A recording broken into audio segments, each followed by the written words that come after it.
this point. Okay? You're going to take those leaf sticks and you're going to put them on here. All right? You can put them there if you like, or you can put them there, whatever works for you. So now we have our work sitting in our plastic bag here. And it's not going to get dirty. We're not going to do anything with it. But it's sitting here.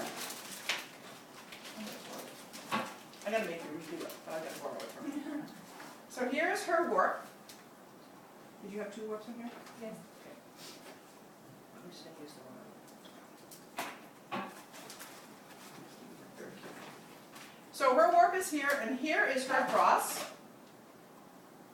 So her leaf sticks are going to go on the one side, and on the other side there. And then we're going to stick that on there.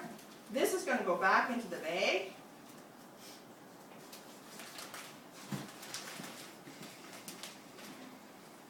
And then you're going to take something heavy, stick it in the bag, and put it on top of that. Now, we have this area to work with. Is anything going to happen to that area with those heavy clamps? No, it's not going to move. So all we're working with is everything that's, I'm going to move these out of the way so you can see again.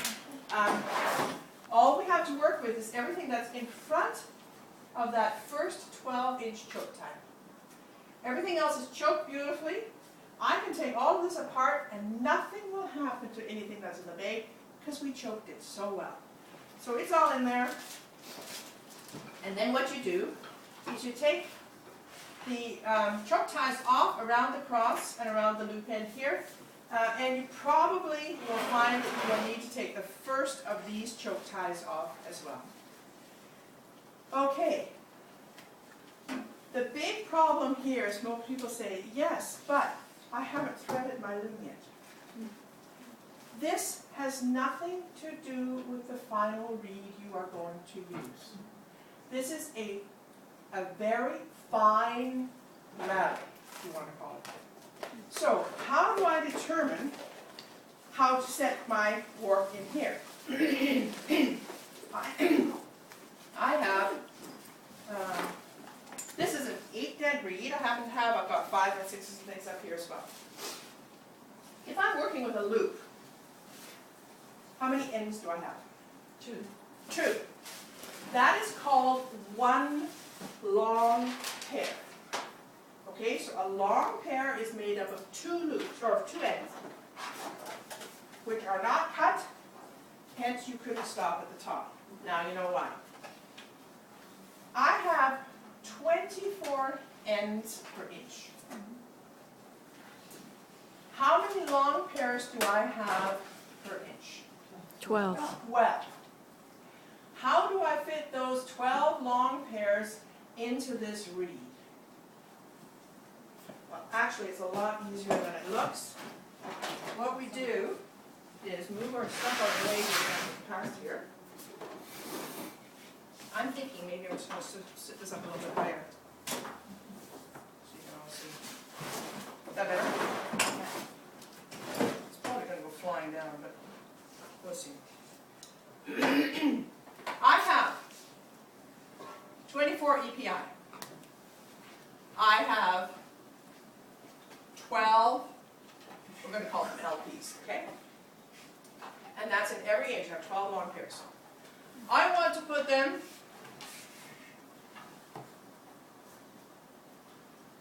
into my 8-dent reed. I want this to be as accurate as I can make it, because my concept is I want to get that linen thread on as straight as I possibly can, right? So the first thing I'm going to do is I'm going to put 1 long pair in each. How many have I used up?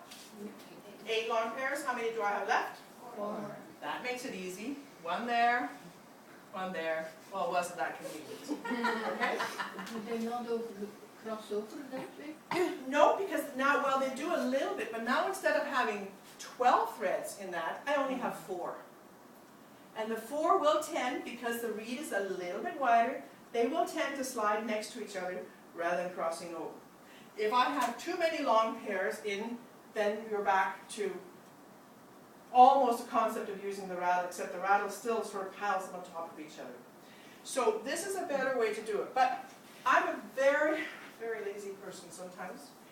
And I really don't want to have to slay 2, 1, 2, 1, 2, 1.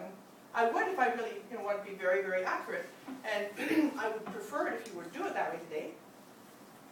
But another way that I could do that would to go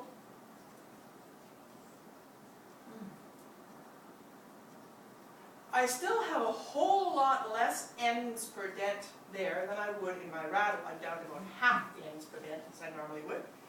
This is going to go way faster to slay because I only have to slay every second dent. Right? Mm-hmm. So, if I had a 4 dent reed,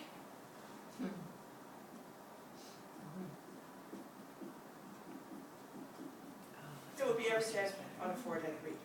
So this is where you actually end up using your coarser reeds a fair bit. So, to figure out how many ends you need in each one of the dents that you have, number ends per inch, figure out the number of long pairs you have, draw your 8 little spots here, your little dashes. It helps every time. Stick one in each of them, figure out how many you have left over, and figure out if that reed will work for you. If it doesn't, you may have to go to a different pre-sley reed. But there's 5, there's 6, there's 8. If you don't have a coarser reed, then you can use a finer reed. That is okay, but now it would be the same thing as using the 4 versus the 8, right? So you could put a long pair in one dent, skip a dent, long pair in dent, skip a dent, long pair in dent, skip a dent, that kind of thing as well. You can comfortably put in a coarser reed about 3 long pairs per dent. In a finer reed, about 2 is the maximum because otherwise they do start to lie on top of each other. But if they're in a coarser dent, then they do sit next to each other like this. Once I have that through, and you can use your little sleigh hooks, your little reed hooks, a sleigh hook, whatever you like.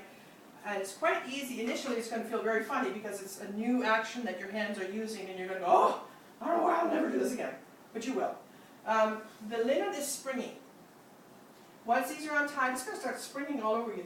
And you think, oh my goodness, I can't figure it out. But you've got your cross. And it's all tied up. So a very wise idea is to tie your leaf sticks together so that you don't lose the cross, because you really don't want to lose the cross at all, because we're going to need it later. And then untie these ones. Measure to find out where the middle is. Measure out how far you're going to be. That's why your pattern said about 8 inches, so you can measure out about 4 inches. And then start to bring these through.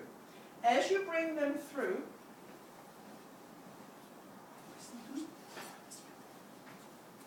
you are going to use the warp rod or a rod that is on your loom. Most of you have several of these. If you don't have one of these, you can use a stick. If you don't have a stick, you can use a ruler. If you use something, because as these come through, you're going to put that warp loop that has come through, or those long pairs, the loop of the long pairs, onto here, and you're going to leave it in front here. Again, a very good idea is if you somehow create some kind of a method in which you don't drop this, because you'll have to do it again. So many times I don't use actually that rod. I'm really sort of digging into the thing here. It's very convenient. She's brought all kinds of things. No, I tend to use a flat stick because once all of my loops are on here, I tie a thread through here, and bring it along here and tie a thread through here, and then I can move this anywhere I like and it's not going to fall off because everything is contained. Whereas with the metal rod, it's a little harder to, you can tie things around with elastic bands and things, but this seems to work a little bit better. So that is your next step to do, is to pre-slay your reed. Figure out how many ends you have, how many long pairs you have, how many long pairs are going to go into each dent or second dent of your reed. Make sure it's the right width, make sure it's centered in the middle so that you use it. And you'll find that it actually is way, way faster than it sounds. Thank you. So in this